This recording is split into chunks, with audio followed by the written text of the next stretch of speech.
بسم اللہ الرحمن الرحیم۔ السلام علیکم۔ حضرت یوسف علیہ السلام کی کہانی۔ حضرت اسحاق بن ابراہیم کے دو بیٹے تھے، ایک کا نام یعقوب تھا جن کا لقب اسرائیل تھا، اور دوسرے کا عیسو۔ یعقوب فلسطین میں رہنے لگے تھے۔ ان کے 12 بیٹے تھے۔ ان میں سے یوسف بڑے حسین و جمیل تھے۔ یعقوب سب بیٹوں سے زیادہ ان سے محبت کرتے تھے، لہٰذا ان کے سوتیلے بھائی یوسف سے جلنے لگے۔ سب نے آپس میں مشورہ کر کے یوسف کو مار ڈالنا چاہا۔ ایک دن وہ سب حضرت یعقوب کے پاس گئے اور کہنے لگے، یوسف کو ہمارے ساتھ بھیج دیجیے، ہم سب جنگل میں کھیلنے کے لیے جا رہے ہیں۔ حضرت یعقوب نے کہا، مجھے ڈر ہے کہ کہیں اسے بھیڑیا نہ کھا جائے۔ وہ بولے، ہم اتنے ساروں کے سامنے ایسا کیسے ہو سکتا ہے؟ لہٰذا حضرت یعقوب نے انہیں ساتھ لے جانے کی اجازت دے دی۔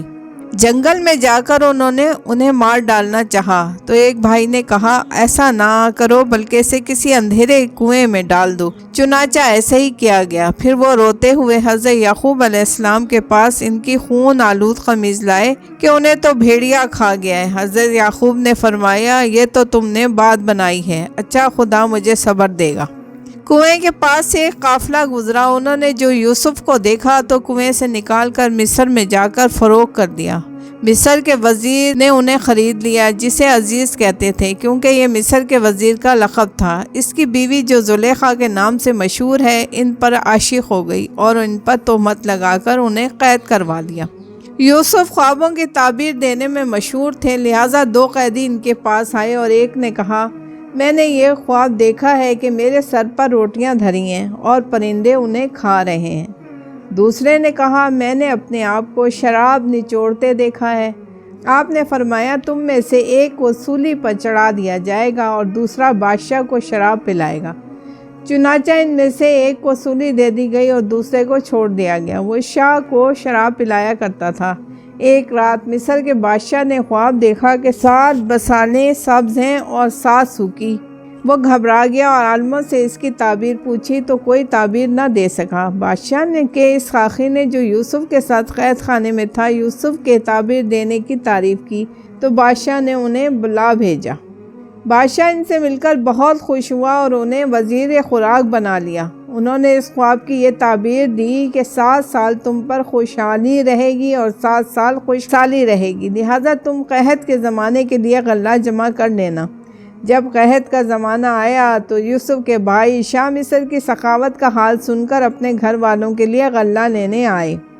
وہ یوسف کو نہ پہچان سکے۔ یوسف نے انہیں بہت سا غلہ دیا اور اپنے کارندے سے کہا کہ سونے کا شاہی پیمانہ ان کے اونٹ کے غلے میں چھپا دینا، وہ میرا بھائی ہے، میں اسے اپنے پاس رکھنا چاہتا ہوں، چوری کے الزام میں اسے گرفتار کر لینا۔ چنانچہ ایسا ہی کیا گیا۔ جب وہ حضرت یعقوب کے پاس پہنچے تو کہنے لگے، اس نے چوری کی تھی، لہٰذا اسے گرفتار کر لیا گیا۔ حضرت یعقوب نے فرمایا، تم نے یوسف کے معاملے میں بھی بات بنائی تھی، اچھا اللہ سب کو ملا دے گا۔ یہ لوگ پھر غلہ لینے گئے تو یوسف نے بتا دیا کہ میں تمہارا فلاں بھائی ہوں۔ وہ تعظیماً سجدے میں گر گئے اور معافی مانگنے لگے۔ حضرت یوسف نے انہیں معاف کر دیا اور اپنا کرتا انہیں دیا کہ میرے باپ یعقوب کی آنکھوں پہ ڈال دینا، جو میرے غم میں روتے روتے آنکھیں کھو بیٹھے ہیں، تو ان کی آنکھیں صحیح ہو جائیں گی۔